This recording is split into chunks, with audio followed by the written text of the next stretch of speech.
Hey y'all, it's Seeking Sister Wives Season 5, Episode 2, Seeking Danielle Davis. I have to say, I enjoyed it. Good for you. At least somebody did. It deeply affected both of us because we both had dreams about the Merrifields. So my dream, John's dream was something with Garrick. It was very odd even this morning when you told me. But mine was that I had, within the confines of the dream, I had agreed to join their family. But I didn't want to, and so I kept trying to avoid him. And so there was all these different situations in the dream where he was like, oh, we're gonna get a car and go somewhere. And I'm like, no, I can't go anywhere. I have a meeting in a half an hour, so we can just sit in the car and talk. And I think some of the implications was I was trying to get Danielle to leave with me. So I was trying to get Danielle alone. And Garrick was trying to get us to, anyway, clearly deeply affected me because I dreamed about them. But if you're not watching the show, I really think you should try it. If you like Sister Wives or any of the TLC shows, which John doesn't, so he's not a good judge of this, I think you would enjoy it. I think the people that are there genuinely want to do this, as opposed to, my issue with 90 Day Fiancé is it feels more like people who are vaguely hooking up with someone online and are like, oh, I can be on TV? Yeah, I think I could marry you in order to get a TV show. Especially before the 90 days, which at least half of those couples you go, I'm not convinced they're really a couple. Right. And then when they dig in, they're like, well, we were friends for years. And have you guys dated? Well, I mean, we weren't dating exclusively. And you're like, oh, this is more of when they say The Amazing Race is casting co-workers, friends, or whatever. And you just grab someone else who will do the show. You know what I mean? So it does not feel... But this show feels like these are genuine people who can't recognize what we like to call a red flag, a deal breaker. Because they don't look in the mirror. Yeah, and by the way, if you are watching our recap and haven't watched the show, and you know what, you don't have to. No one's forcing you to. You could absolutely not watch it. But you want to catch up, and you can just start right away. You don't need to know anything. But if you're like me and you're like, no, I don't start in the middle of a series... you can start on season 3 to catch up with the Merrifields and season 4 to catch up with the Davises. The Merrifields were in season 3, 4, and now 5. The Davises are in 4 and 5. And the other 3 couples, of which we've only met 2 of the couples so far, 2 of the new couples, we're meeting apparently the last couple of the season we're meeting next week. Looks like just everything you hate. But we are already getting into action. We are already having stuff happen. So, you ready to get started? Let's start with the first divorce. Who's that? I don't know. Okay, well, we're just going to go with, we're just going to start with the Merrifields. So, the Merrifields, like I said... Are awful. The guy has never been They said they're not stupid to us, so it was opposite day. Yeah. So, they start off, in fact, they show us the same, 4 or 5 minutes that we saw last episode, which is... so it's Garrick, which many people just call Ick, and Danielle Merrifield, her brother named Sam, and his wife named Samantha. So Samantha's talking with Danielle, Sam is talking with Garrick, and basically they're saying, hey, we hooked up with another gal from Brazil who doesn't speak English, and we still don't speak Portuguese. And we're giving her money. Yeah, well, the brother... They said they're not, and then they said they are, and well, they are. Sam's like, are you giving her money? And he's like, no, I wouldn't do that again. And he's like, well, I'm going to meet her and her mom in Cancun. And the brother goes, who paid for that?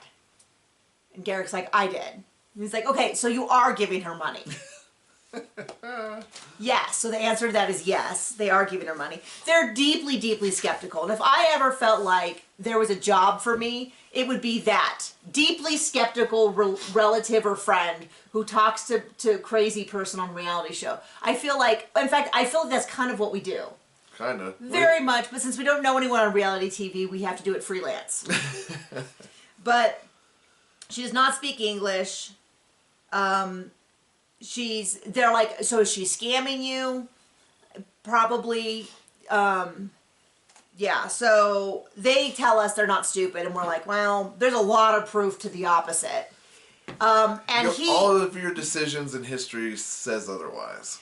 He is not ever been someone like so first of all, every scene they're wearing their branded gear because I think he used to work for his family and now he works on his own with her brother working for him building houses. And you know who I don't trust with my money?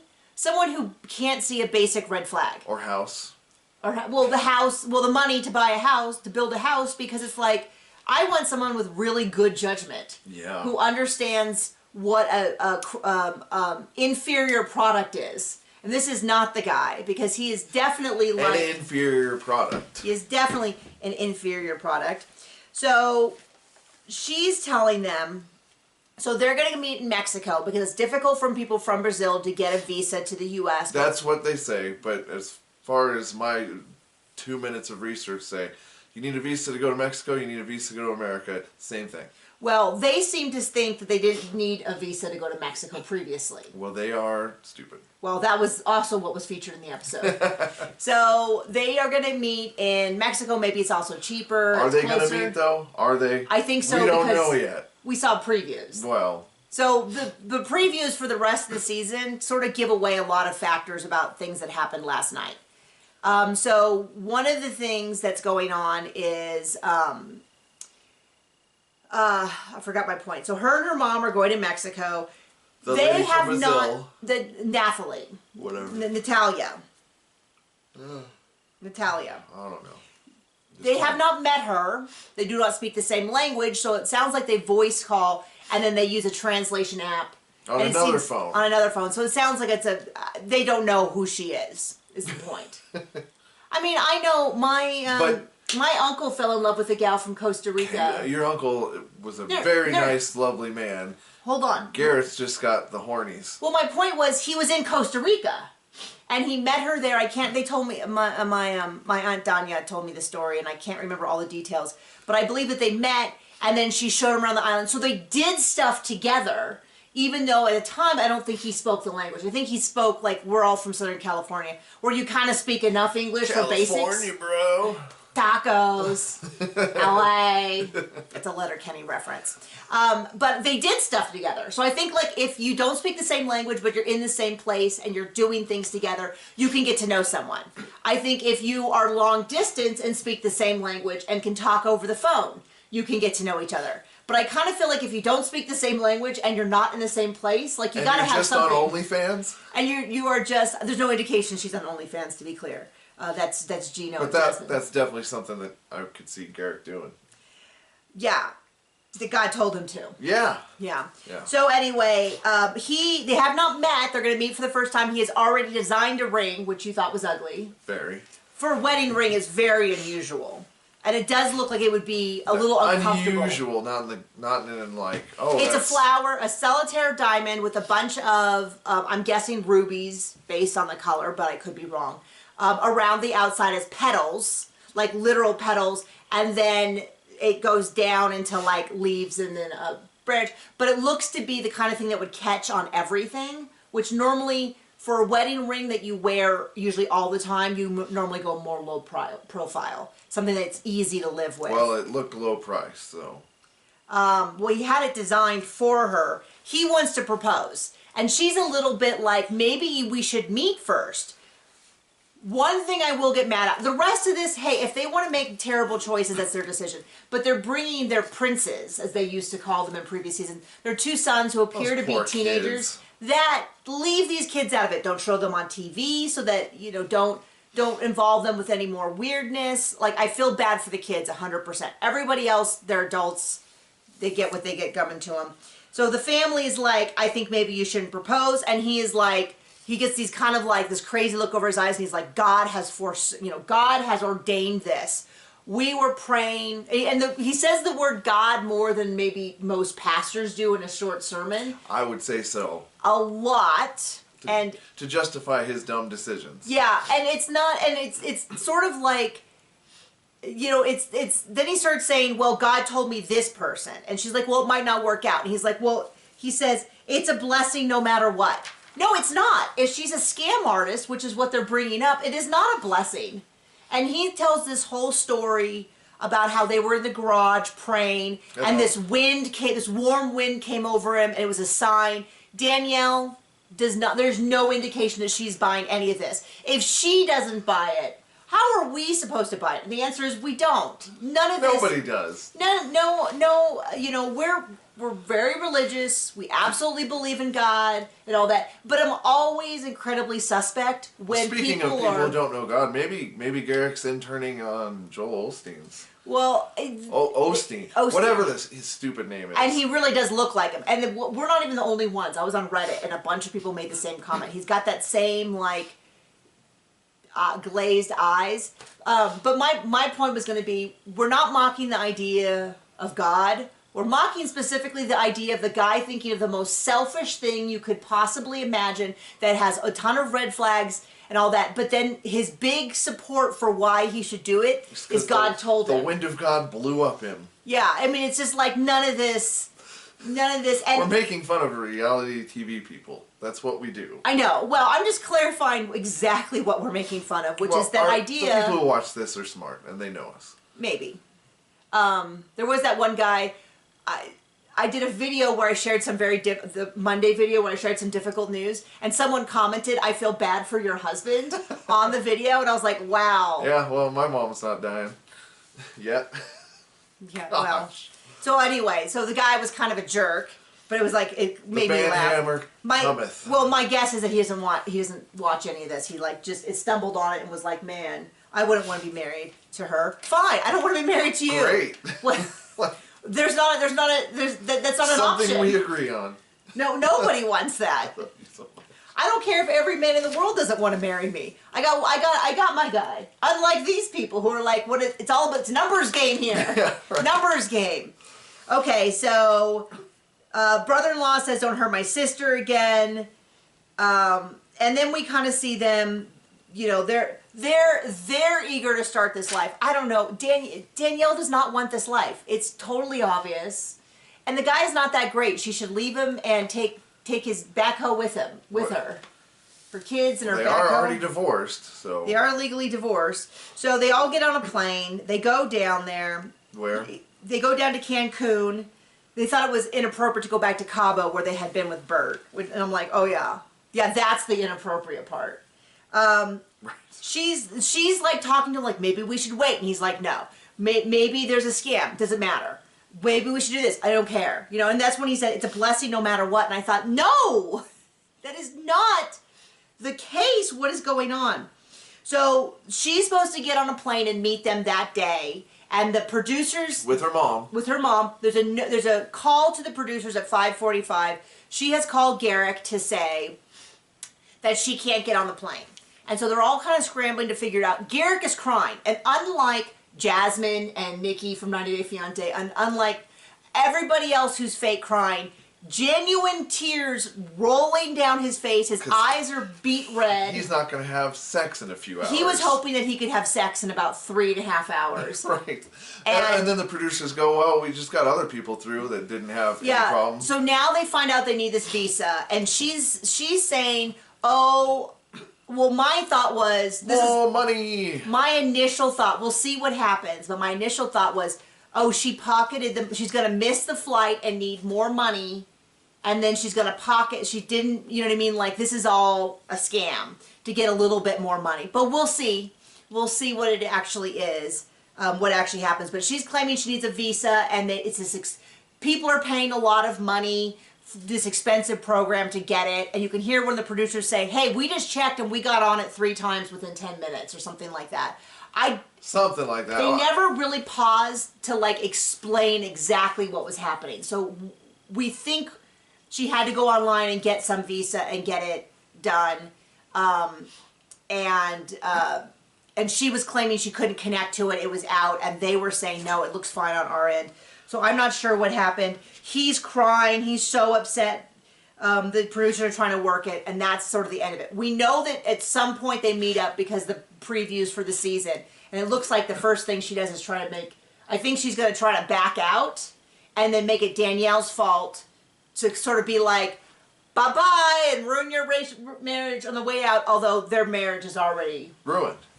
I mean, he is... over. He is always sobbing about when his new sex toy has to leave. Yep. Oh, my nightmare last night was That's what he was trying to do, and I was like, not that I for a second believe that he would go for me, because I am not Brazilian and don't speak another language, and all that. Okay, so next couple up, I guess we did almost a whole show on just them. The Sherwoods, Shane and Ashley, and then Grace is the name of the girl that they has no grace. I would typically say they were courting, but it's not. It's Ashley does not seem to like her, does not seem attracted to her sexually, absolutely threw her underneath the bus the second she got off, but has decided she still wants to date her. So what happened was, she's been dating Grace for a long period of time. Grace isn't really interested in meeting him. Or men in general, period. They sort of have this, they introduce themselves as, basically we want to do a sister-wife thing. Oh, but by the way, I being Ashley. Ashley is also going to sleep with her, so it's more of a throuple. But actually, it sounds more like Ashley wants to have two partners and they not be with each other, which is not a sister-wife relationship, but can we just talk about the eyebrows for a second? Grace is also a makeup artist. Which I don't think we would hire, ever. Yeah, she has these, I don't know. All I can say is I have all of the latest eyebrow trends. I just am like, I'll pluck the strays. I'll leave my eyebrows alone, whatever. I'm sure there's plenty of people who are like, well, someone with eyebrows like her shouldn't be judging. But whatever, I'm fine with them. I just don't get it. So so Shane is worried essentially that Grace is trying to, Ashley and Grace are going to run off and leave him, and he's going to lose his wife. I think it's a pretty legitimate fear. I mean, maybe just go with it, because it seems like a good idea for that to happen. Seems like that's what's happening. But supposedly Grace is supposed to meet Shane. They're all going to figure it out. They told us in episode 1 that the idea was eventually that he would also be a partner with Grace, but it doesn't seem like either he or Grace are interested in that, so they kind of dropped that away. They're going to meet. They meet at this restaurant. I thought, I had to apologize to the dude, because based on the preview, they threw him under the bus. I thought he was being sort of a dick for no reason. Now that I see what's happening, I'm like, okay, I get it. So he kind of meets her and he says, you know, I'll admit, this is a little uncomfortable. It's a little kind of bizarre. I'm sorry if I seem a little nervous. I was like, that seems like an appropriate way to handle it. And she's sort of like, oh. And then they just all sit there awkwardly. Ashley, by the way, by far was the worst person at this meal, because these are supposed to be her two partners meeting. She does nothing to smooth it over. She does nothing like, hey, you both like this movie. According to the editing, she said like nothing. Yeah, the version we saw, she didn't say anything. And then afterwards, she sort of dished. I didn't find Grace to be particularly charming. But if it's supposed to be her girlfriend, you could at least not drag her through the mud on TV. And then I'm like, I wonder how Grace felt after she saw how Ashley spoke about her after that event, because as near as I can tell, they continue to date. So then Grace starts discussing it not as sister wives, but as ethical non-monogamy. Whatever, that's fine. That's words. Well, I mean, it's just the idea that you have an open marriage and everybody knows, and so it's ethical. So let's get into the Twilight Zone. Okay, but no, then they order, and she orders. Grace is oddly confrontational with the waitress. I thought she was going to say, like, oh, I feel really rushed or something, but finally she's just like, whatever salad you can make that's soy and soy, vegan, soy, and gluten-free. But it was sort of like, I felt like she was kind of like, oh, whatever, lady. And I was like, okay, I'm sure the waitress is thrilled with that order to send back. You know, and then he gets steak tips, which I thought was like, I thought she was going to say something about that because she just ordered vegan. And then so he brings up the fact that she didn't initially want to meet him, which is bold, but I think fair if you're going to have this kind of conversation. And then she kind of dodges the question. I didn't really get an answer. And then he asks what she does, and it was a very odd answer. Well, it felt like she was purposely trying to be as confusing as possible. Is she a witch? Is she a psychic? Is she a tarot reader? Is she a business thing? We don't know. I don't know. She described whatever she does so oddly. She described it really oddly and then seemed confrontational when he didn't understand. But it felt very much like when when you meet people and they're like, and you're like, well, what do you do? Oh, what do you do for a living? And they're like, oh, well, you wouldn't get it, but I do coordination between multi-divisional levels and, you know, at a bi-park level with multi-integration. And you're like, that may be accurate, but I don't understand. They're like, oh, well, you wouldn't get it. It's really a business Basically, thing. she says she's a spiritual life coach. Well, she said she's a life coach for entrepreneurs, but then she says I do something. I get in touch with the spirit realm, and then when he kind of goes, well, what do you mean? She's like, well, I do channeling. So then I was like, oh, is this a fancy name for being a psychic? And I felt that's because then he said, I'm not sure I really understand because I thought you worked with businesses, but now it sounds like it's more spiritual. And then she's like, well, have you heard of therapy? And he's like, well, yeah, that's when they tell you what to do. And she's like, no, that is not what you do, which is accurate. And he's like, well, I mean, like, you do the work, but they give you stuff. And she's like, well, you know, do you do therapy? Which is the clip that they use. And he said no. And she's like, well, that's a red flag. no, she said, well, that's obvious or something like that. And then he said it was a red flag. And in that clip, I agreed with her because it was deceptively edited. But when I heard the whole conversation, She's I was a nutbag. I was like, because I do coaching as well. Spiritual? Nothing like what she does. Do you claim to be a therapist like she did? That is, well, my point was absolutely not. Okay. I tell all of my clients when they start talking about depression or grief or something like that, that's really a therapy level. I can make some recommendations of, you know, resources, but that's really something that I would recommend therapy for.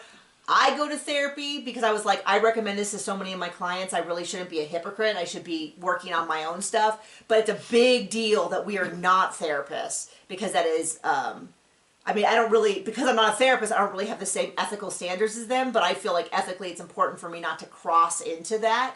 But what wild is, Ashley, the wife, who has said nothing this whole meal other than gnocchi, I'll have the gnocchi, please, is a psychiatrist. Is she? For real? Yeah. I had to look it up because they kind of glossed over it. So I was like, if anyone knows about therapy, it should be. It should be her. Well, and of course, a lot of psychiatrists, what I discovered when I was looking for therapy, is you don't really, unlike what they show you on Frasier, many psychiatrists don't do ongoing therapy. Psychologists and counselors and therapists do that, and then you just go to a psychiatrist when you need medicine. And so you don't really do, now that might not be true. You're a psychiatrist, I'd love to hear your breakdown of what that is. But that's my understanding based on when I was looking for a psychiatrist and then realized, oh, that's not, like they all have 30-minute appointments locally. You go to that's not really, and they're like $400. And I was like, oh. We're in the wrong business. Yeah, that is not quite it. But you would then going to a psychiatrist to monitor your medication and stuff like that. But it was very weird, and I felt like he was fair for him to be. I mean, was he the nicest version of himself? I'm sure he could be nicer, but he's deeply uncomfortable with what's happening. And she's really confrontational about this. And I thought if anybody should be confrontational, it shouldn't be the girlfriend that hasn't even done more than kiss. Because it does seem like they don't really seem that into each other. And while I am not a lesbian, the stereotype certainly isn't that you date for months and months and months and months and months and nothing happens. Right. I don't think it's a stereotype for any kind of dating, other than maybe Mormon courting. So they're soaking in that. So Grace feels judged. I said she's so off-putting. Ashley seems to have picked this lifestyle. When they ask him why he picked it, he basically said it's Ashley's deal. So they leave, and he names all the reasons he's uncomfortable. And Ashley in the car while they're right. We assume driving home with the worst white balance ever. It's just like mostly black and shadows. Yeah. That's what John was really concerned with when we were watching it. I mean, if we're watching a show, we should at least be able to see it. And if you want to see our immediate reactions to the show, you can join our Patreon at the $10 or $25 level, and you can see we call them the Watch With Us. They're not live because we're already doing too much. We watch the episode and we pause it and we make comments, and so you can see our unfiltered live point of view on our Patreon, but you don't have to. We're giving it to you right now. And so he gives all the reason he doesn't like her, how it's off-putting, and the whole way through Ashley's like, yeah, that was really off-putting, and yeah, I don't know why she's acting like she's a therapist. I went to school for 12 years to become a psychiatrist, to do this, blah, blah, blah, blah, blah. And then she ends it by saying, but I think I'm going to keep seeing her. And he's a little bit like, what? And of course, my first thought is, oh, well, then she's going to be thrilled when she watches this episode and sees how you tear her over the coals. Bro, this is your sign. Move out and move on. Okay, so then the Davises. So the Davises were with us last season. It's Nick, April, Jennifer, Danielle. Well, no, it's not. Well, right off the bat, they're crying. He claims that he dresses up in a full, like, coordinating outfit and stuff to be a stay-at-home dad. I'm not saying that nobody can do this. I'm just highly questionable. He says he does it every single day with a young child. Most adorable baby I've ever seen. I'm just saying, I've known many stay-at-home parents, and that's a rare. I don't know anyone or have seen anyone short of influencers who dress up every day, but that's their job. So I don't know of anyone who does that. And then, so remember, episode 1, Danielle said about a dozen different ways she was not ready to court one more wife, let alone the 2 that everybody else wanted. She said she was 24. I thought she was 26, but she says she's 24. She's kind of overwhelmed with this. She doesn't know if she can do it. She said it every way, shape, or form, and they, every way, shape, or form, said... It's been like this from the beginning. Said, so. This is it. We're doing it. We're doing it. I don't know that from the beginning they said that they were planning on getting 2 more wives right away. I'm pretty sure they did. Anyway, everyone comes home and they explain that Danielle has packed up and left. She's packed up her stuff. She's left everyone. She texts April. If you watch and you pause, you can see it's a much longer text message, but he sort of summarizes it. They're crying. I think they actually are crying. They do look like red-eyed and stuff, but I kind of go, she told you many, many times, very explicitly, that she was not comfortable with this. It can be sad, but they kind of are acting like they're shocked, and I'm like, well, you shouldn't be shocked. Now, like you said, they maybe thought they were clear, but that's how you solve it. Sometimes you have disagreements and you go, and I think the big thing was they kept saying, because April and Jennifer are married to each other, and they kept saying, we have to find another woman for Danielle to marry. And I think that might have been a big part of why it was throwing her off, was the idea of, like, she doesn't want to date someone else, and they're like, well, we're going to find someone else and you have to marry her, and then you have a legal obligation to her. I'm like, I hope she's not paying into this house or anything.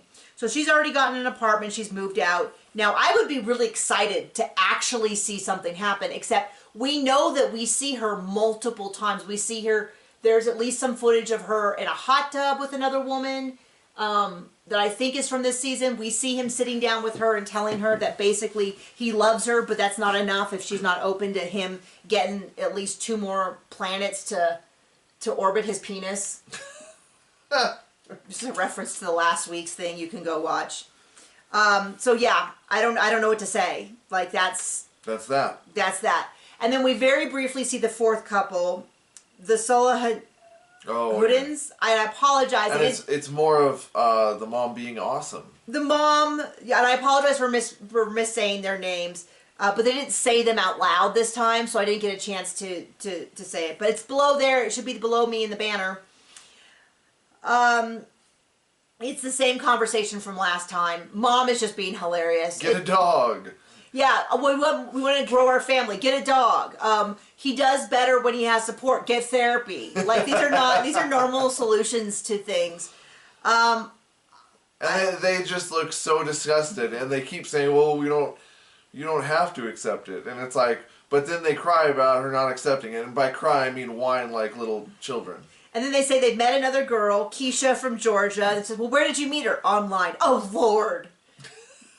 Mom, you're welcome over at our house anytime to watch the episode because you absolutely have the best snark.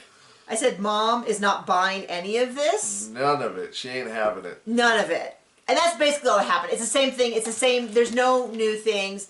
I'm, I kind of feel like if you're not giving me new stuff, let's just move on. Let's meet them. Let's see the disaster that happens, because inevitably what happens is they meet. The wife's plan goes right out the door where, it's respectful, it's this, it's that, he's going to respect my feelings. And immediately the guy's like, let's go to Bone Town. Let's go copulate. Wife who? Baby? Just shove them out of the picture and they are done. So I'm enjoying this season. I feel like it's going to be a good season. Lots of drama, lots of stuff happening. Lots of, actual stuff happening as opposed to, well, we're going to meet someone in 10 years. Boo. Yeah, So, right. Thank you for joining us, and we will see you later. Bye.